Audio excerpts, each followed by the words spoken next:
Hello everyone, welcome back. Today we are going to be going over the communication process. Now this is the very basis of what the whole class is going to be. We're going to be defining something very basic and items that you're probably going to look at in your day-to-day life saying, oh, that's what that's called? I just always thought we just did it and that's how it was. And that's what this class is really going to be looking at throughout the whole semester, is items that you might say, oh, well that makes sense. I just didn't know it had a name. So first, the communication process. When looking at it, we want to define communication first. Okay, so the process of communication, or communication is the process of creating and exchanging meaning through symbolic interactions. Now realize I have three words that are in red. So first, let's look at the first one, the process. A process is communicating through moves and changes. Okay, it's constantly moving and it's constantly changing. Okay, it does not stand still. There's something always happening. You're becoming the listener. I'm becoming the listener. We're changing. You're thinking of something in your head. You're having your own communication process. Someone claps or the air conditioner turns on. Something's always changing within communication. It's a constant cycle, which we're going to go over very soon. Now, meaning is something that involves thoughts, something that involves understanding, ideas, something that's within your brain or coming out, but there's something within it that is communicating, even though it could be nonverbal, it could be verbal, different things like that. There's some form of understanding to be had. Okay, and then symbolic means verbals are nonverbals that are helping you exchange the idea, the message, the understanding, the thought, whatever it is. So basically, communication is something that is constantly moving and constantly changing, of creating and exchanging thoughts, ideas, or understanding through words or nonverbal interaction. Okay? Now, as we go, we have the communication process. First, there's the channel. Okay, so the channel is the way that we're talking. A lot of times the channel that I'm talking to you through is this video camera or different things like that, or email. Those are my two main channels that I talk to you. A lot of times you might talk to your friends or your family that are far away via phone, text, or something like that. Other people you might talk to more face-to-face. The channel is the face-to-face. Okay? Then there's the context, the people, the occasion, the task, the different things that are happening. And then the environment. What is happening around the environment? What is communicating? Why are you there? What's causing it? Etc., etc. Okay?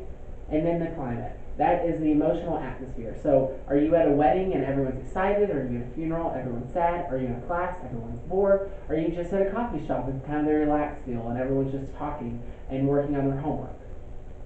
Now, when you look at the communication process, this is something that's very important. So there are two people, okay? So the first one is the sender. Second is the receiver. So you have the sender and the receiver.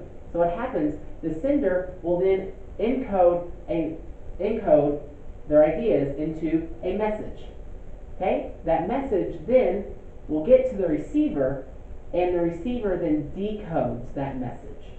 Okay? So the sender is the first person in the communication process. They encode the message to the receiver, who is the second person or the person receiving, okay, who decodes it. But sometimes within that message, there's something that blocks it. And blocking it is noise, either internal or external. So internal noise would be something like you're sick, or you're not feeling well, or you're tired. Something that you're not fully understanding because your brain's not fully comprehending it. A lot of times, someone might be watching a football game, and their wife is over there saying, hey, hello, hello, hello. That noise is a football game, and the person going. External might be something like someone clapping or someone clicking their pen in class. Or you're trying to, if you're a parent, you're trying to talk to your significant other and the child is going, ah! That's external noise. Okay? Now, after the receiver gets it, they're going to give the sender some form of feedback. So, looking at it, it's constantly going, constantly moving, always doing something. So we have the sender, who is the first person in the communication process. Do not define the word sender with someone who sends or receiver with someone who receives. Find other ways to say that. So the sender, the first person in the communication process, has ideas and puts them into words or nonverbals, also known as encoding, and then sends the message, the word or nonverbals themselves, to the receiver, the person understanding or comprehending the message. then they decode it into their own language, their own words, their own thoughts, their own ideas, but sometimes it's blocked out by noise. Internal, you might be sleepy, or external, a child screaming, and then the receiver will then give them the feedback. It could be something as simple as a thumbs up, or a nod, or, no, I don't want to do that. Okay? Now, there are different elements of communication, okay? So these are everything that we just talked about in different ways you can define them. This could really help on your final. Realize, your slides when you present should not be this wordy. I'm doing this because I upload these PowerPoints for you so you can have the definition for your final in your midterm, okay? Now, there are 5 different forms of communication. We're going to go over all 5 today, just very briefly. And then we're going to go in depth with a few of these. So like interpersonal, it's going to be one of the first topics we talk about. Small group, that's going to be closer to the end, and different things like that. And mass communication, we're going to go over advertisement, which really fits under there. So we're going to touch the basics on what these 5 levels are, how they fit, and then later in the semester we're going to dive into each of them. So first, let's start off with intrapersonal. I-N-T-E-R. This is basically someone who is talking to themselves. It's not mono, it's just internal. It's by yourself. So intrapersonal is self, okay? Just one. So you have one with intrapersonal, okay? And then I have some examples for you. But just basically saying that you thinking, do you want to wake up in the morning because you're so tired, but you need to go to school. Should I go to class? Oh yes, my mom's going to yell at me if I don't go to class. Different things like that. That is intrapersonal. You're talking to yourself. Or when you look in the mirror and you're like, you're going to do great on this speech because you're the best in the world. And, oh, beat that football player. Whatever it is, I don't ever do that, okay? Now, moving on, we have the next level. So we have one person. Now moving on to 2 people. This is called inter. I-N-T-E-R. Realize that spelling is huge in this. You have to spell these 2 right. Because if you spell inter differently, then it means something totally different. I'm not super keen on spelling because I'm the world's worst speller. I know you might think you have the title, but believe me, I have the title. But make sure that you spell intra and inter right. Okay? Now, inter is between 2 people. This is the best way we build up relationships. We're going to have a whole lesson that goes around this, but couples might have an interpersonal relationship. It could be something between you and your best friend, you talking to me via email, face-to-face, different things like that. Interpersonal is between 2 people. Intra, 1. Inter, 2. Now we're going to move on to small group. Small group is between 3 and 8. Some people say small group is between 3 and 5, but other people say 3 to 8, and I'm on the side that says 3 to 8, and I will tell you why in a second. So 3 to 8 is small group communication. This is best made when you're trying to solve a problem. This is best when you're trying to figure something out or just talk. These are the best ways to do it. Small group, 3 to 8. Okay? In small group, you have social norms. So with that, it's norms that are stated, or they might just be implied. But it's something that happens a lot, and when it happens, everyone's like, oh yeah, that makes sense. A norm might be, when we come into our group, we're going to tell each other about our week. We're going to tell each other about the highs and about the lows. Another norm might be, when you come to the group, you wear clothes. That one hopefully is implied. And then you have different roles. We're going to go over more of the roles when we do small group communication. And there are classes that are called small group communication that goes really into the roles, such as the gatekeeper, the key holder, and different things like that. But these roles, everyone has a role. Is it the person doing the PowerPoint? Is it the person who's doing the public speaking? Or what is the role? But everyone has the roles. Again, there's fancier terms, but we're not going to go over the fancy terms. And if you become a communication major, you're going to learn the fancy terms. But if you're just a nursing major or something like that, just knowing the basics of what the roles are is all you're going to really use. And I don't want to give you information that's not going to be as useful in your future career. Now, the next level of communication is one-to-group, also known as public speaking. This is when there's one person speaking to 9 or more people. Now remember, let's go back. When I said small groups, some people say it's 3 to 5. Well, the reason I say it's 3 to 8 is because this starts with 9 plus. It's one person speaking to the majority. Now, if you go with the 3 to 5 and the 9 plus, what happens if you have people who are gathered that is 6, 7, or 8? They're nothing. So that's why I say small group is 3 to 8, because public speaking starts at 9 plus.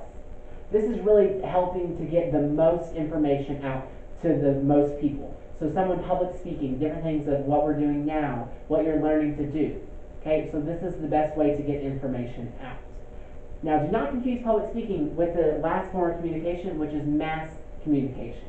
So mass communication is like mass media, television. It could be the radio, it could be news stations and different things like that. Yes, this is also 9 plus, meaning it's at least communicating to 9 or more people. But the difference is there's little to no feedback. That's huge, okay? So with that, there's little to no feedback, meaning that if President Trump is giving a speech and you are there, you can see him, and you are at the White House, or you are there and at wherever he's giving the speech, okay? You can go up and you can yell at him, be like, that's right, or you can say, oh, you're awful, or whatever you want to say. You can throw flowers at him or throw tomatoes. You can do something. You can give him some feedback, whether you like him or you don't like him. You can give him feedback. But if you're watching the inaugural address at home, you can't give him any feedback. You can yell at the TV all you want, but that's not going to do anything. You can tweet to Donald Trump. He might see it, hence little feedback, but more than likely they're not going to see it. If you're watching the Today Show and Savannah Guthrie says something, more than likely Savannah Guthrie is not going to have any thoughts on your opinion. You might put it out on Instagram or on Twitter, or you might Snapchat her or do whatever, but she probably will not know. But everyone knows what she's saying because the world is watching. Okay? Now, on your midterm, you're going to have something that looks like this. It's going to have 5 lines with dashes in between it. You're going to need to piece together the empty blank. So this might be a blank right here. Okay? So interpersonal is with self. Okay? And you're just going to piece together what that is. Let's go over it one more time. Interpersonal, self, so that means 1. And then interpersonal, make sure you spell these right. Okay? It's between 2 people. So we have 1, 2. And then small group is 3 to 8, so 3 to 8. So 1, 2, 3, 4, 5, 6, 7, 8 is covered. And then public speaking is 9 plus. So 1, 2, 3, 4, 5, 6, 7, 8, 9, 10, 11 million. Okay, is all covered right here. But then the difference between public speaking and mass communication is the little to no feedback. So make sure you look at that. Okay? Now, for this week, make sure you look at the assignments, what you're supposed to do. I have them posted. You can ask me questions if you would like, but they're pretty simple, but feel free to email me. If you have any questions, do that. Just remember the 5 levels of communication and the communication process, because I can guarantee you 100% that this will be on your midterm. Okay, the communication process, you're going to have to piece together, and you're going to have to piece together this. Make sure you know these, and I would recommend maybe printing it out or having it on your computer ready to go for the midterm, because you use your resources. Again, I don't want you to memorize stuff unless you want to. I want you to learn from your resources. If you have any questions, email me, like I said a million times already. Other than that, you have a phenomenal week.